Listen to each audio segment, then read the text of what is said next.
ఓం సత్యదేవాయ నమః. మరి ఈ మధ్యకాలంలో నిరాధారమైన వార్తలు ప్రచారం చేయడం జరుగుతుంది.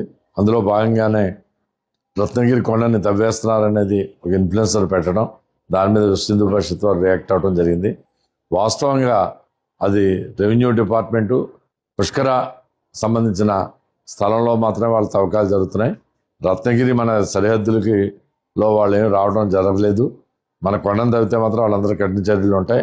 ఇప్పుడు మరీ ముఖ్యంగా మనం అందరం బౌండరీస్ వేయడం జరిగింది. రత్నగిరికి బౌండరీస్ బయట మాత్రమే పుష్కరిణి ఏరియాలో మాత్రమే వాళ్ళు పుష్కరిణి కాలువ తవ్విన మట్టిని మాత్రమే వాళ్ళు తవ్వడం జరుగుతుంది.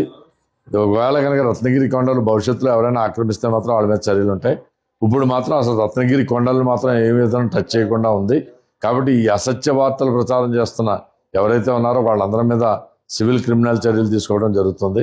కాకపోతే ఈ సత్యదేవుని యొక్క భక్తులందరూ గమనించవలసిన విషయం ఏంటంటే, మన రత్నగిరి కొండలు కానీ ఏ విధమైన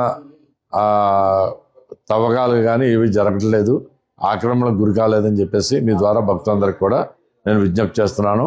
ఇలాంటి నిరాధారమైన వార్తలు మాత్రం నమ్మొద్దని చెప్పి భక్తులందరికీ కూడా విజ్ఞప్తి చేస్తూ, ఇలాంటి వారిపై కఠిన చర్యలు తీసుకోవడానికి మేము ఉపక్రమిస్తున్నామని మీ ద్వారా భక్తులందరికీ కూడా తెలియజేస్తాం.